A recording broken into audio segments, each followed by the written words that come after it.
we've been doing this for a long time. It's about to be 18 years of marriage. And then time before that as well. I know it's so it's been a long time. So when people come to the studio, they see that and they think that immediately perfection. And I'm not saying that in our own way we're not, but it takes time to get to a particular point. We're not. We're not perfect. I'm not saying that we're perfect, but the word there's different definitions of people's ideology of perfection. You know what I mean? In my mind, I love what we have, but that doesn't mean that what we have is it doesn't come with anger. It doesn't come with arguments. It doesn't come with walking away. It doesn't come with, all that's still in my mind. There was a part one time of when I wanted perfection. to just walk out there and throw those grits on you.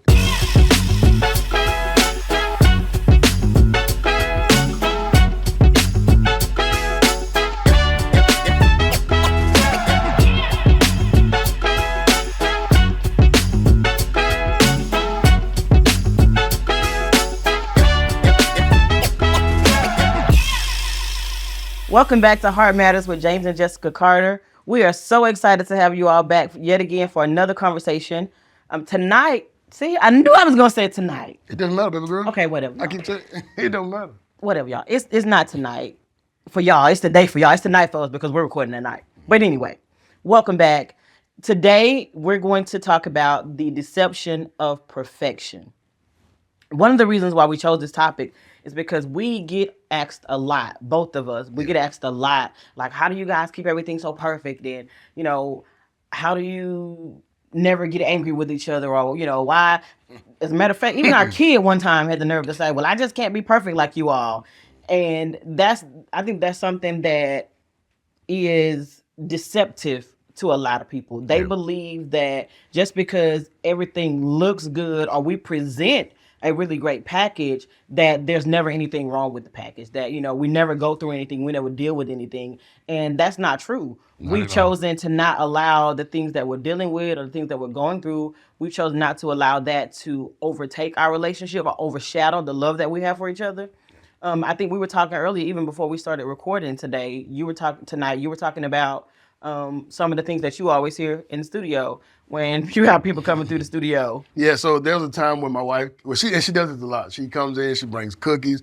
So if you haven't had my wife's food, you need to lock in. But she brings cookies, she does fried chicken, she does breakfast bowls, So if I got an early morning session and the family is eating, and I have to run out to the studio, she'll finish cooking and she'll make up the bowl like she always does: grits, eggs, sausage, bacon, biscuits, the works, if you will, with coffee, and bring it out to me right in front of the clientele. But that's just something that we've been accustomed to because we love eating big breakfast food. We love sitting down with our family talking, and we had to kind of grow up to that point. And we've been doing this for a long time. It's about to be 18 years of marriage, and then time before that as well. I know it's so it's been a long time. So when people come to the studio, they see that and they think that immediately perfection. And I'm not saying that in our own way we're not, but it takes time to get to a particular point. We're not. We're not perfect. I'm not saying that we're perfect, but the word there's different definitions of people's ideology of perfection. You know what I mean? In my mind, I love what we have, but that doesn't mean that what we have is it doesn't come with anger. It doesn't come with arguments. It doesn't come with walking away. It doesn't come with, all that's still in my mind. There was a one time when I wanted to just walk out there and throw those grits on you. Literally. But I couldn't. Yep. And there was a time when I wanted to pick you up and throw you on the top of the house. But I just couldn't. I was just kidding. You are kind of strong, though, so I don't know. You probably could do it, but we're not going to test that. But no, you're right, though. We go through a lot of stuff. Hold on, we're not abusive, y'all. No, That's not the real abusive. We got to clear that up. No, we're just playing. Have people call and be like, please, these guys go by their house and check on them. There might be something going on that we don't know about. Yeah, but no, and I say that because there was back to the studio conversation too, where people come in. There was a guy that came in, he sat down when he found out, we're the same age, and that my wife and I, we've been married for 18 years, and he had just got married.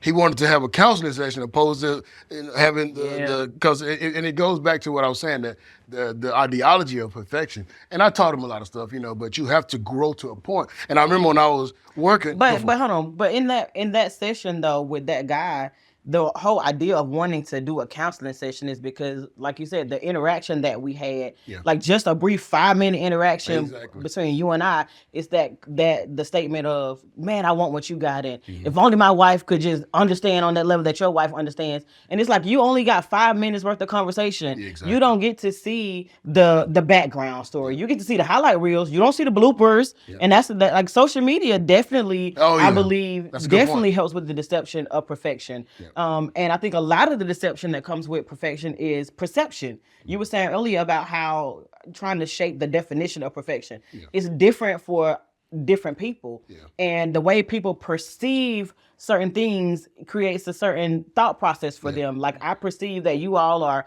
you're this loving couple who are always just, it's raining roses and, rainbows and sprinkles. I feel like I've been with our 4-year-old too long today. Sprinkles and, cherries and cupcakes and all these great things. Yeah. And people just see that and they automatically just lock into that and that only.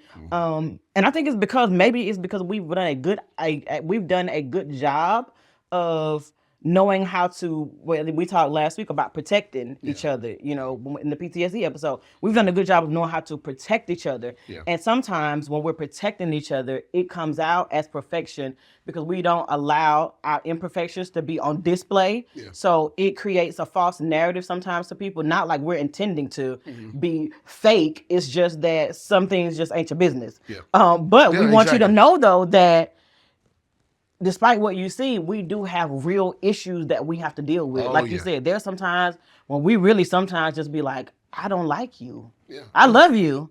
But right now, In this moment. I don't really like you. Yeah. And it's crazy that we're talking about now because I think people see things and they miscue it. A lot of things are connected in certain ways. Excuse me. To where like, I know I had to burp. Sorry about that, guys. Excuse me. My bad. I was supposed to react to it, but it was like, okay. But no, some people they misinterpret things in a certain way. And I think that what we have in life, it shows us things and it's really simple.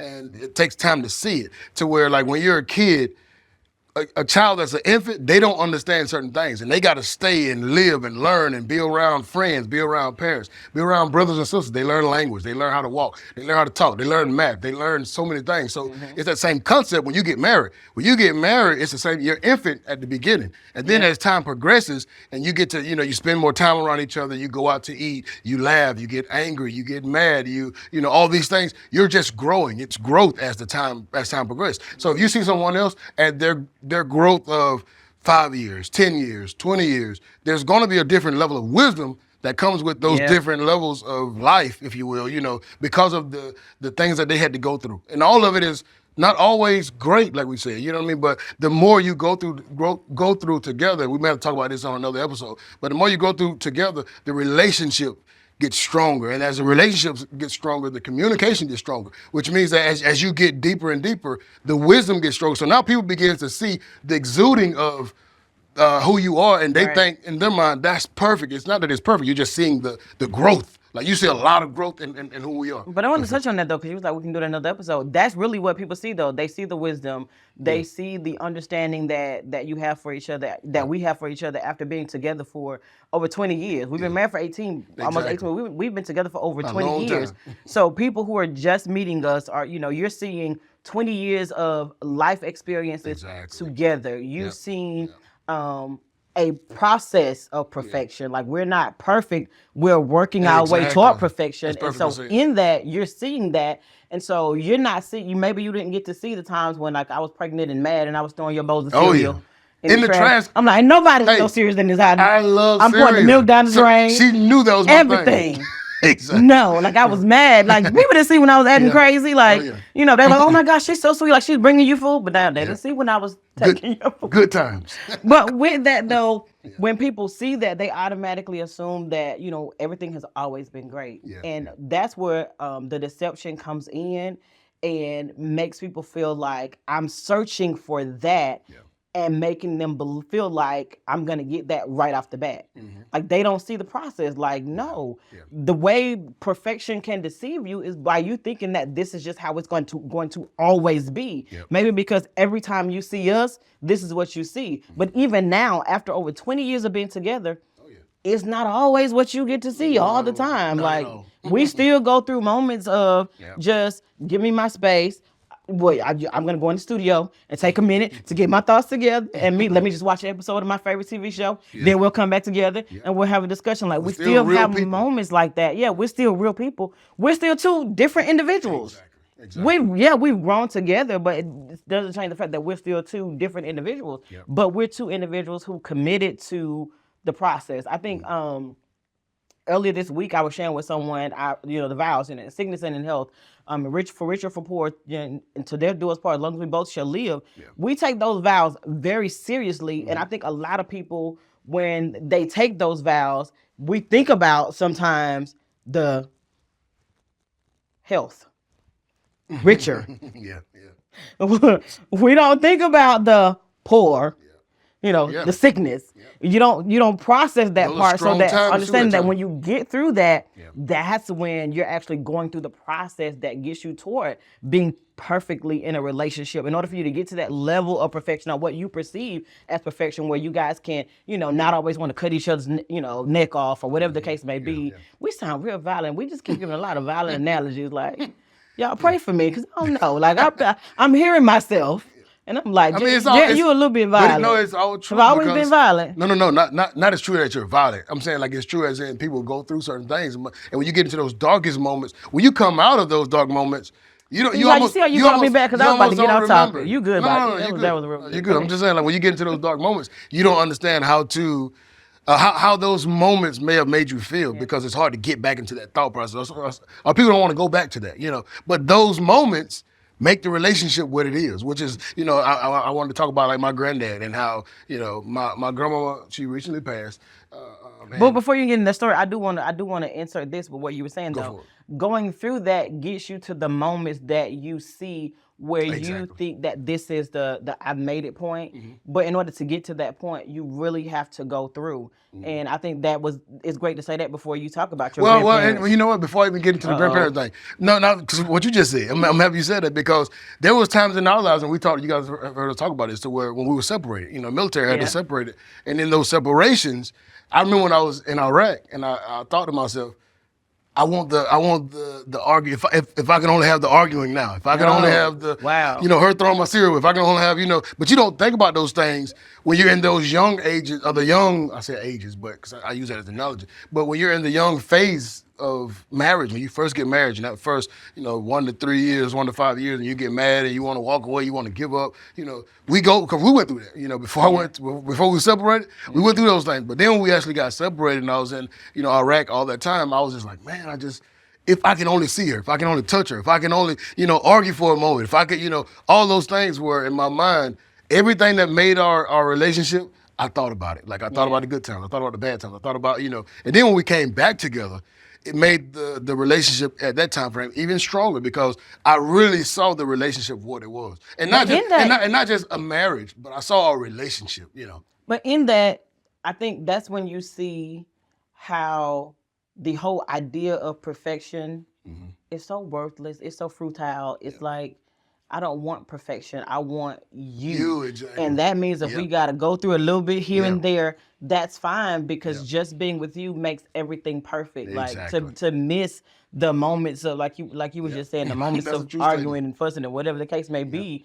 I think sometimes we don't realize how much those type of moments mean until you don't have those moments, until you're going through that period where you're longing for that, and then you realize, like I said, that, man, that like even that's perfect. Like that makes up the perfection of our relationship. Like we can go from zero to 100, but we're gonna go from 0 to 100 together. Exactly. Like it's gonna be the two of us. We always have to think us against the world. Like that's our thing. Exactly. And I remember when I was getting out of the military, and I was being, they were telling me, if you're gonna get out of the military, you're gonna have this, you're gonna have that, you're not gonna have a job, you're not gonna have money to pay for bills, you don't need to get out. And I remember, and we talked about this when I had called you, and I had told God, I said, if it's for me to get out, I'm going to get out, but I don't care. And it's like the Holy Ghost told me at that time. And I called you, and we had a conversation. I said, baby girl, I don't care. I'd rather dig ditches. and be poor and be with my family, be with you and my daughter, than to be over here making all this money and I was in El Paso, Texas, and y'all couldn't come because y'all had atopic dermatitis. She still has it now, but the doctors wouldn't sign off on her coming down there. Yeah. So I was down there for another 15 months without my family. So I told you, I was like, baby girl, like you just said, it's not perfection that I want. It's you. I want this. I want us. I want all of this. So money didn't matter. And at that time when I came to that conclusion, but it's back to those experiences. When you go through experiences and you grow and you get into certain parts of your relationship, it gets deeper, and the depths of that people see on the other side. But we've gotten to this point because of all of those things. So I dare not say that I don't want the bad stuff. I need the bad stuff. I don't want the negative. I don't want the arguments. I need it. It's necessary. It's a part of what we're going through. And as I was finna go into the story with my. But even the negative stuff, like that helps us to grow. It challenges you to become better for each other. Yeah. Oh yeah. And the relationship becomes stronger to where even if me and you got into an argument right now, we can get into an argument and we can be so mad that I want to walk away. If somebody comes in and they say something bad about you, I'm ready to fight them because in my mind, we are one. You know what I mean? No matter how mad we get with each other, no matter how far I want to throw you over the roof. No, it's just Hold on now, because you just keep getting violent. I'm starting to feel now. Yeah, but no, back to what I was trying to say with my granddad. No, baby, I won't throw you on the roof. I know that. If I threw you I up just there, want to make sure these people know that, because I don't want nobody to be coming to my house talking about blink twice. No, ain't nothing wrong. Trust me, I might be small, but I'm scrappy. If I threw up there, I'll be the first one to run up there trying to stop her fall. They said, that man is crazy. No, but for real, I was gonna get to this point too with that with my granddad. I remember when my grandma passed. He came in. We had the funeral. He came in and just watching his emotions. How it was almost like he had lost a limb. He had lost, somebody took his entire body and cut it off because of all that time. I remember I came to the house and he was staying with my grandmama. My grandma, he's staying with my mother. And when I came to the house, he was in the room and he was looking at his and her picture. He was just kind of studying. He was crying. And when I walked in, he put it down to the side and tried to wipe up his tears. And, I said, Granddad, you're good. I understand. So I gave him some time and I walked out. And I remember I was observing, and he walked out of the room and walked past us. He went into the garage, sat down, and I stepped outside. I gave him a little time, and I stepped outside. He was just kind of looking off into the, to the abyss, if you will. And I walked out, and he was crying, and he stopped himself again. I said, Granddad, you don't have to stop crying. Like, you can cry in front of me, my mom, and I started calling out some of my cousins' names. I said, because we can't imagine. We can try to understand, but we can't imagine what you're going through. You guys were together for 50-something years, 60 years, and now that she's gone, like we were talking about now, he's thinking about those moments of, I wish I could argue again with her. I wish I could, I could just sit down and laugh with her. I wish I wanted to say, I want to leave. I'm tired of this. I don't want to be here anymore. Like we now have the ability to do that. He don't have that anymore, and that's just watching the heart of a person who has been married for that long go through. I'm thinking to myself now, like it's strong to see how you go from an infant stage of relationship building, Right. Marriage, to the older people who has been together and been through so many things that we don't even know. As his grandkids, we've asked them questions, and my mom talks. She tells a story that they don't remember seeing them argue, almost ever see them argue, But like you said, the people They with have. us, But they have argued. argued, exactly. And that's a testament, though, to why it is important not to, one, base your ideal of perfection on what you see others doing in this moment, because everyone has had to navigate their relationship in a way where it comes with ups, downs, trials, tribulations, whatever the case may be. But just know that you guys can work through that. Like, Oh yeah. I mean, like for us, we say that we know we can work through anything because of the love that we have for each other, and not just the vows that we took. We took those vows because we love each other. Yeah, Let's be exactly. clear. You're not just sticking it out just because you took vows. Like, we took those vows because we love each other, and so it's that love that we have to consistently remind ourselves of, that when hard times come, that's what we're fighting for. We're not fighting to be perfect. We're not fighting to be an example for anybody else. We're fighting for the love that we have for each other. And in that, we're going to end today's episode, and we hope, I'm gonna end it like a sermon. I pray that something was said that ministered to your heart. No, we're Don't just throw kidding. them off. No, just I'm just kidding. No, seriously though, we hope that we said something that was able to, I was about to say minister again. Sharon be say saying that. I'm churchy, You can say that. but I hope that we said something that really, really touched you guys, and that helped you all on today, because sometimes social media and then being able to see people's highlight reels of their life, it can definitely have us thinking that, there's this idea of the perfect love out there that you're continuing to strive for. And sometimes you ran into that perfect love, but you have to build it. And we don't want to build it. We just want to jump right into it. So join us next week for another episode. Follow us on Heart Matters with James and Jessica Carter on Facebook if you have not. If you have any questions, comments, concerns, go ahead and you can please put your questions and comments in the comment section of the video. We do want to thank you all for the inboxes and all of that great stuff. All of it. I lost my words. For everything. We thank you all for your support throughout this process of being able to come back and to give you guys our heart and allow you guys into our hearts and into our conversation. And just so you guys know, we do read the comments. We do look and see all of that. So like she said, thank y'all for that. Like if he don't respond to them, he reads them. If y'all have anything to say, please say it down there. We look forward to that. We look forward to reading you guys' sentiments, your questions, your whether it helped you or not. We look forward to all of that. So thank y'all so much for watching. Heart Matters with JJC. See y'all later.